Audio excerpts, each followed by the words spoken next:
सभी को जय भीम, आदाब। साथियों, रहमानी साहब के बोलने के बाद मैं नहीं समझता कि कुछ और रह गया है। सभी कुछ उन्होंने बता दिया है, कोई चीज उन्होंने छोड़ी नहीं है शुरू से लेकर अब तक। पर फिर भी एक तकाजा है जी, तो मैं उस तकाजे को पूरा करते हुए अपनी बात आपके सामने रख रहा हूं। अदालत को हम क्या कहते हैं? न्याय का मंदिर, टेम्पल ऑफ जस्टिस, इंसाफ का मंदिर। लेकिन क्या इंसाफ हुआ? नहीं। फैसला हुआ है, फैसला हुआ है, इंसाफ नहीं हुआ। अगर इंसाफ होता तो ये कुछ और ही होता, लेकिन इंसाफ नहीं हुआ। और अगर हमें देश की सबसे बड़ी अदालत से भी इंसाफ नहीं होगा तो हमें कहां जाएं हम?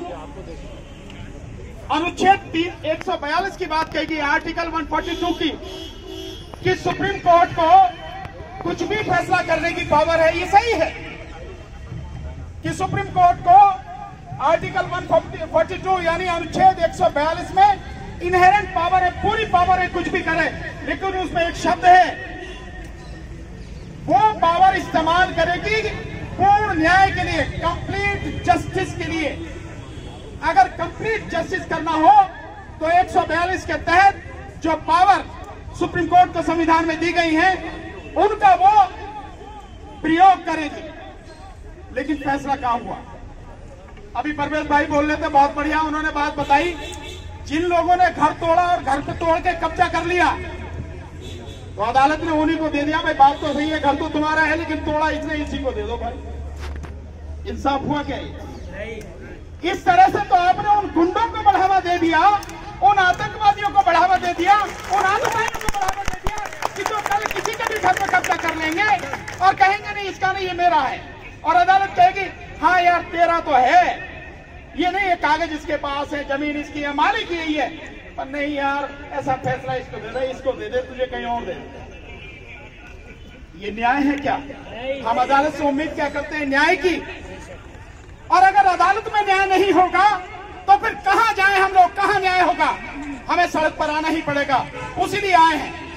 इस फैसले में मैंने अभी पूरा नहीं पढ़ा है, लेकिन जितनी चीजें समझ में आई हैं उसमें 2-3 चीजों से मैं बिल्कुल इत्तेफाक नहीं रखता। मैं मानता हूं कि वो गलत हुई है और इनका आने वाले समय में इस देश की जो आवाम है उसके जीवन पर बड़ा गहरा प्रभाव पड़ेगा। नंबर 1 चीज जिसको मैं मानता हूं, हमारे देश का संविधान जो कहता है, और सुप्रीम कोर्ट ने अपने कई जजमेंट में ये बात कही है कि संविधान की जो प्रस्तावना है वो इसका संविधान का मूलभूत ढांचा है। और मूलभूत ढांचा जो प्रस्तावना है वो कहती है हमारी, हम भारत के लोग, यहीं से शुरू होती है प्रस्तावना, हम भारत के लोग भारत को एक संपूर्ण प्रभुत्व संपन्न समाजवादी पंथ निरपेक्ष लोकतंत्रात्मक गणराज्य बनाने के लिए, मतलब यह हुआ पंथ निरपेक्ष यानी राज्य का कोई धर्म नहीं है, सरकार में कोई भी आएगा उसका कोई धर्म नहीं है, उसका काम है इस देश की आवाम के लिए, चाहे किसी भी धर्म संप्रदाय के न हो, उनके हित के लिए काम करना, उनके हितों की रक्षा करना। तो इसलिए सरकार का कोई धर्म नहीं है। लेकिन यहां सुप्रीम कोर्ट कहती है मंदिर के लिए ट्रस्ट बनाने की जिम्मेदारी किसकी है? केंद्र सरकार की। क्यों भाई? केंद्र सरकार पर आप ये जिम्मेदारी क्यों डाल रहे हो?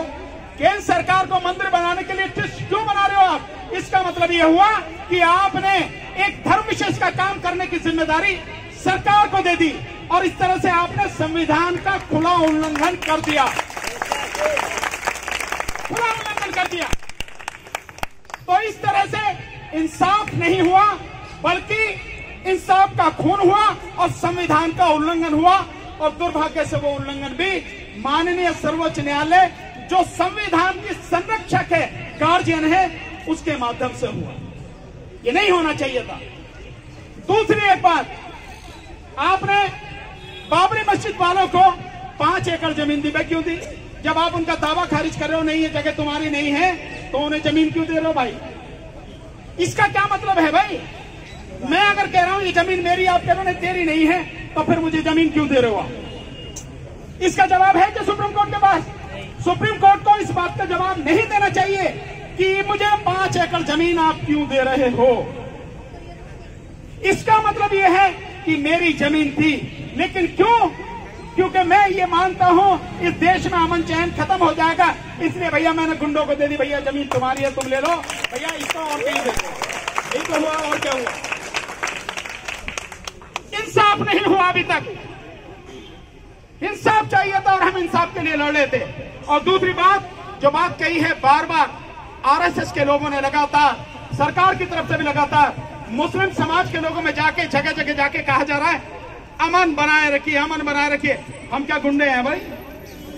कभी मुसलमान ने मस्जिद के लिए कब दंगा किया? बताए कोई भी एक उदाहरण देश में? कभी दंगा नहीं किया।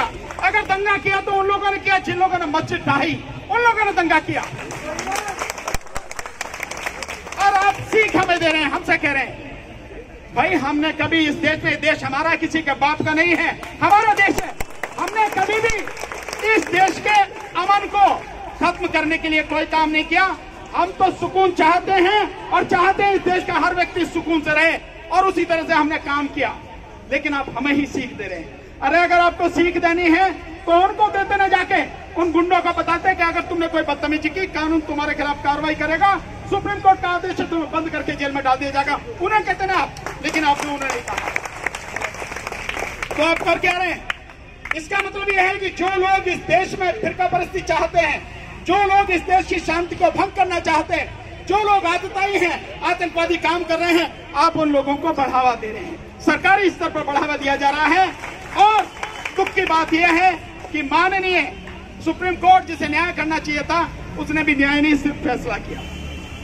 इसीलिए साथियों, वकालत करते हुए भी पिछले 26 साल से मैं वकालत कर रहा हूं, मेरा इस देश की अदालतों पर कोई भी भरोसा नहीं है। इस देश की अदालतों में इंसाफ नहीं होता, इंसाफ नहीं होता। यहाँ पर सिर्फ फैसले होते हैं, और फैसले देने के लिए किसी को भी आप बैठा दीजिए, कोई भी फैसला दे देगा। ऐसा फैसला तो यहाँ से किसी भी साथी को बैठा दिया वो भी दे दे, कुछ नहीं होने वाला।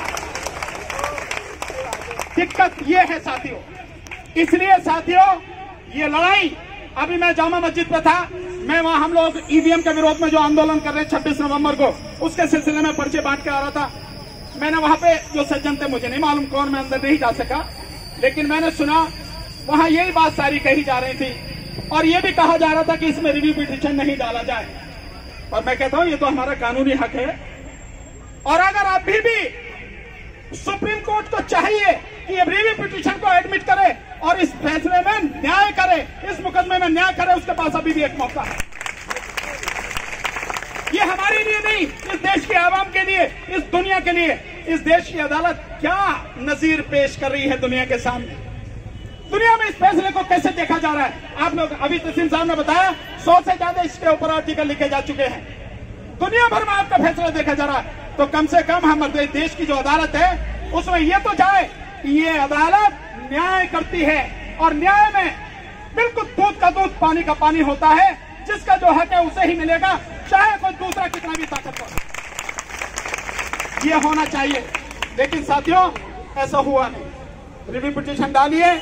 मैं कहता हूं जो तहसीन साहब ने कहा है, मैं पूरी तरह सहमत हूं। आखिरी वक्त तक ये लड़ाई लड़ी जानी चाहिए, और इंसाफ के लिए लड़ना हमारी जिम्मेदारी है साथियों। अन्याय के खिलाफ आवाज बुलंद करना हमारी जिम्मेदारी है साथियों।